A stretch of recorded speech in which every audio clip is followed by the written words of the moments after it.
पुरस्कार मिला था 109 साल 110 साल हो गए। 1,40,00,000 की हमारी आदि शर्म नहीं आती है को? इसके दोषी हम सब लोग हैं, इसके दोषी हम सब लोग हैं, क्योंकि जैसा शिक्षक होगा वैसा विद्यालय होगा, वैसा समाज होगा, वैसा राष्ट्र होगा। मान के चलिएगा प्राचीन काल में तक्षशिला और नालंदा में पढ़ने के लिए पूरा विश्व आता था, तिब्बत, ईरान, जापान, चीन से लोग आते थे, तो हमारे जैसे अध्यापक नहीं थे वो। आर्यभट्ट, चरक, नागार्जुन, भास्कर द्वितीय, कौटिल्य, अरे ऐसी लंबी लाइन है कि मैं थक जाऊंगा उनके नाम गिनाते गिनाते, फिर भी श्रृंखला कोई नहीं होगी। हमको बाहर जाकर के सीखने की जरूरत नहीं है, अपने यहाँ इतना पढ़ा हुआ है, उसको पढ़ने की जरूरत है, जीवन में अपनाने की जरूरत है। और यदि हमने आत्ममंथन किया, चिंतन किया, तो मान के चलना कि आज की इस कार्यशाला से हम नवनीत लेकर के जाएंगे। इस मंथन से जो नवनीत निकलेगा वो मान के चलना कि जितने विद्यालयों के यहाँ शिक्षक हैं उन सारे विद्यालयों का उद्धार हो जाएगा, तनाव से मुक्ति हो जाएगी।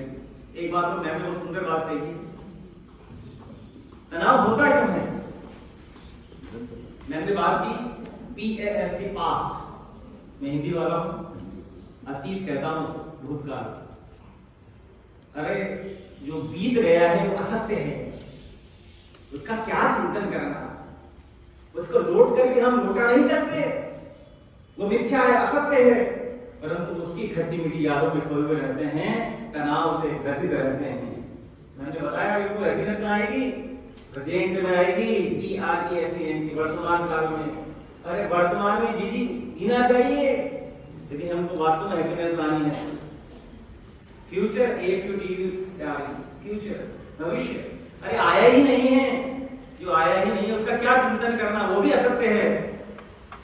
तो भूत और भविष्य दोनों असत्य है, उसमें नहीं जीना चाहिए, वर्तमान में जीना चाहिए, और वर्तमान आनंद का विषय होना चाहिए। मेरे लिए 25 साल हो गए मुझे पढ़ाते हुए। क्लास में पढ़ाना, कहीं भी पढ़ाना, कोई भी मेरे पास पढ़ने आए, निःशुल्क पढ़ाना, पैसे का मोह नहीं करना। तो मुझे याद है सीवी रामन फाइनेंस डिपार्टमेंट की मोटी तनख्वाह वाली नौकरी छोड़ करके कलकत्ता विश्वविद्यालय में सहायक प्रोफेसर की नौकरी को ग्रहण कर लिया। पता है मुझे अच्छी तरह से, इसलिए उनके बीच जाकर के अरे मैंने छोटे छोटे बच्चों को सिखाया है। शुरुआत मेरी की बहुत छोटे छोटे बच्चों से हुई थी। एक बार अपने सपना देख लिया करती है, पढ़ाई लिखाई तो की मैंने, प्रोफेसर बनने की, कॉलेज में पढ़ाऊंगा, भाई यूनिवर्सिटी पढ़ाऊंगा, नेट JRF करूंगा, PhD करूंगा। गलती से एक सपना आ गया मुझे, आज से 27-28 साल। सपने में मैंने देखा कि छोटे छोटे बच्चों को गांव में, आश्रम में, कुटिया में, जहाँ फर्श नहीं है, दीवारें नहीं है, घास की कुटिया है, वहां कौटिल्य की तरह, आर्यभट्ट की तरह, वराहमिहिर की तरह, चरक की तरह, नागार्जुन की तरह उन छोटे छोटे बच्चों को तन पर कपड़े नहीं उनको पढ़ा रहा। मैंने सोचा नहीं था कि ईश्वर मेरे साथ ऐसा कुठाराघात करेगा। चलो तो मैं इसको कुठाराघात नहीं मानता।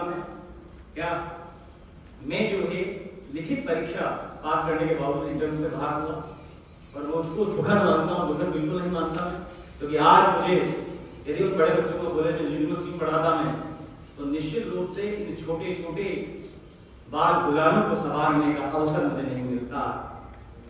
इन फूलों को संवारने की जो महक है, इसका जो आनंद है, इसकी जो खुशी है, आज मेरे नसीब नहीं होती। आज छोटे छोटे बच्चों को पढ़ा करके मैं बहुत आनंद महसूस करता हूँ।